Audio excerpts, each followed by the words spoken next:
guys, කොහොමද ඉතින් ඔයාලට හැමදාම නිකන් විදිහට මම වීඩියෝ එක පටන් ගන්න නිසා මට අද ඉතින් පොඩි වෙනසක් කරන්න ඕනි කියලා.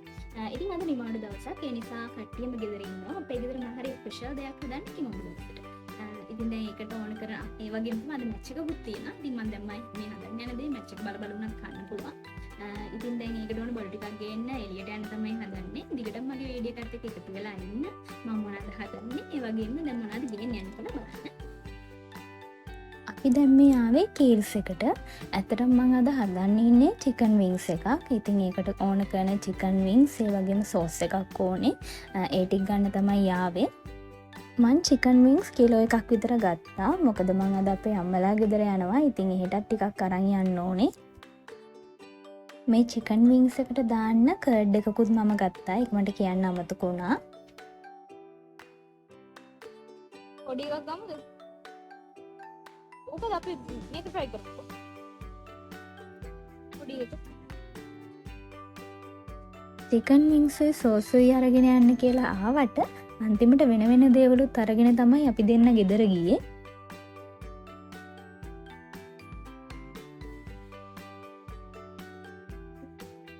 චිලි සෝස් එකක් ගන්න. Chili sauce. චිලි නෙමෙයි චිලි.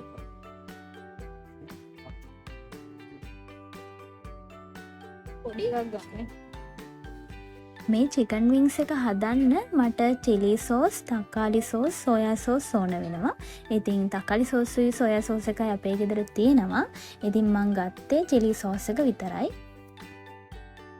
ඇලුමිනියම් ෆොයිල් බේක් කරන තැටියේ යටට දාගන්න ඕනුනාට මං ඒක ගත්තේ නැහැ. මොකද අපේ ගෙදර බේකින් පේපර්ස් වගේක් තියෙනවා. ඉතින් මං හිතුවා ඒක දාගත්තොත් හොඳයි කියලා.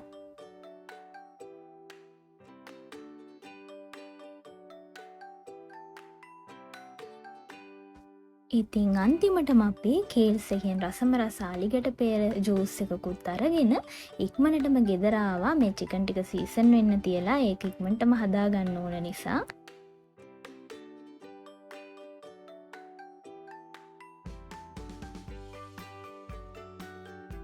දැන් මං චිකන් වින්ග්ස් ටික හදාගන්න තමයි යන්නේ.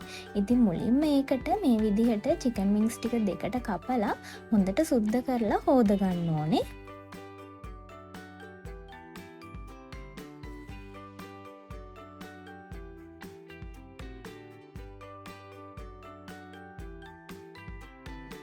ඊට පස්සේ මම සුදුලුණු බික් 4ක් විතර අරගෙන මේක හීනියට තලා ගන්නවා. ඉතින් මම මේ චිකන් ටික සීසන් කරගන්න මේ සුදුලුණු වල ඉස්ම තමයි පාවිච්චි කරන්නේ. ඉතින් ඔයාලට කැමති නම් මේ සුදුලුණු හීනියට තලාගෙන සුදුලුණු කෑලි පිටින්ම එකතු කරන්න පුළුවන්. ඉතින් මට හිතුණා එහෙම එකතු කරනවට වඩා ඉස්ම ටිකක් එකතු කරොත් හොඳයි කියලා.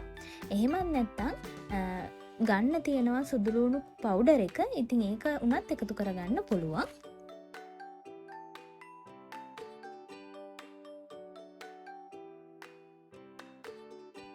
දැන් මම මේකට මගේ රස අනුව ලුණු, මිරිස් කුඩු, ගම්මිරිස් කුඩු එකතු කරගන්නවා. ඉතින් මම මෙතන ලුණු තේ හැඳි 2මාරක් විතර එකතු කරගත්තා. මිරිස් කුඩුත් තේ හැඳි 2මාරක් විතර එකතු කරගත්තා. මට සැර ඕන විදිහ අනුව ගම්මිරිස් කුඩුත් එකතු කරගත්තා.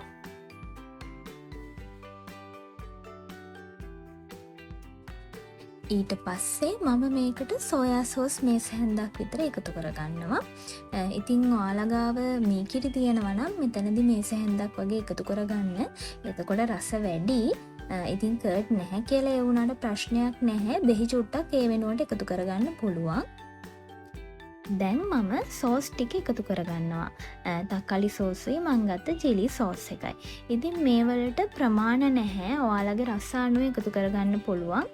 මේක oven එකට දාලා ඊට පස්සේ ගත්තට පස්සෙත් සෝස් එකතු කරගන්නවා. ඉතින් අඩු වැඩි වුණාට ඒකේ කිසිම ප්‍රශ්නයක් නැහැ.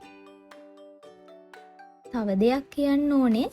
ඔයාලට මේ මං ගත්ත සෝස් වර්ගම ගන්න උවමනාවක් නැහැ. ඔයගොල්ලෝ ගෙදර තියෙනවා නම් බාබකියු සෝස්, මැංගෝ සෝස්, ඒ වගේ ඕන සෝස් වර්ගයක් තියෙනවා නම් ඒව දාලා මේක හදාගන්න පුළුවන් ඔයාලා කැමති රසකට. දැන් මම චිකන් ටික හොඳට සෝස් එකත් එක්ක මික්ස් කරගන්නවා. ඉතින් ඔයාලට තව දෙයක් කියන්න ඕනේ, චිකන් හොදලා ගත්තට පස්සේ හොඳට තෙත බේරලා ගන්න ඕනේ. මොකද මේකට ලුණු එහෙම එකතු කරාට පස්සේ චිකන් වල වතුර ගතිය පොඩ්ඩක් වැඩි වෙනවා.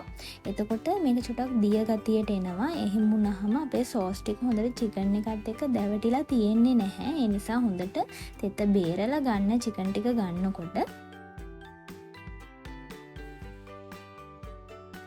අන්තිමටම මම මේකට බිත්තරයකුත් කඩලා දාලා ඒකත් හොඳට මික්ස් කරගන්නවා චිකන් ටිකත් එක්ක. මේ ටික ඔක්කොම එකතු කරාට පස්සේ මේ චිකන් ටික සීසන් වෙන්න පැය 3-4ක් වගේ තියන්න පුළුවන් නම් ගොඩක් හොඳයි. ඒ වුණාට මට වැඩිය දැන් වෙලාවක් නැති නිසා මම පැයක් වගේ තමයි තියන්නේ.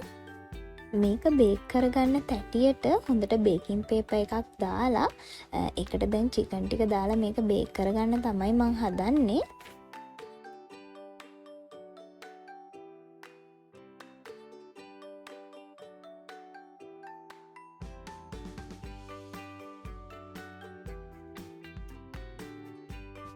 මේ අතරෙදි අවන් එක ප්‍රීහීට් වෙන්න දාන්න ඕනේ සෙල්සියස් අංශක 220 විනාඩි 10ක් විතර.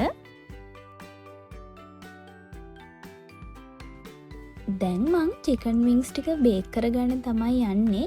ඉතින් සෙල්සියස් අංශක 220 විනාඩි 20ක් 25ක් වගේ එක පැත්තක් බේක් කරගන්න ඕනේ. ඊට පස්සේ විනාඩි 25කට විතර පස්සේ එළියට අරගෙන චිකන් විංග්ස් වල අනිත් පැත්ත හරවලා ආයි ඒ පැත්තත් විනාඩි 20ක් 25ක් වගේ බේක් කරගන්න ඕනේ. ඉතින් මේ වෙලාව අවන් එකෙන් අවන් එකට චුට්ටක් වෙනස් වෙනවා. දැන් මගේ චිකන් විංග්ස් ටික රෙඩි වෙලා තියෙන්නේ. ඉතින් මේ වෙලාවේදී චුට්ටක් අන්තිමටම එළියට අරන් බලන්න මේක තැම්බිලාද කියලා ඇතුළ. එහෙම තැම්බිලා නැත්නම් තව චුට්ටක් විනාඩි 5ක් විතර oven එකේ තියලා ගන්න. ඉතින් ඔයාලටත් හිතුනොත් චිකන් විංග්ස් ගෙදරදිම හදන්න ඕනි කියලා මේ විදියට අනිවාර්යයෙන්ම try කරලා බලන්න. මේක කඩෙන් ගේන චිකන් විංග්ස් වල රසටම ඒ quality එකටම ඊටත් වඩා රසට මේක තියෙනවා. ඉතින් මේ විදිය දෙයක් ගෙදරදී හදලා බලන්න, ගෙදරදී try කරලා බලන්න. ගෙදර කට්ටියත් ගොඩක් ආස වෙයි. oven එකෙන් බාගත්ත චිකන් විංග්ස් වලට උඩින් මං ආයෙත් තක්කාලි සෝස් ටිකකුයි චිලි සෝස් ටිකකුයි එකතු කරගන්නවා. එතකොට තව ටිකක් රස වැඩි කරගන්න පුළුවන්.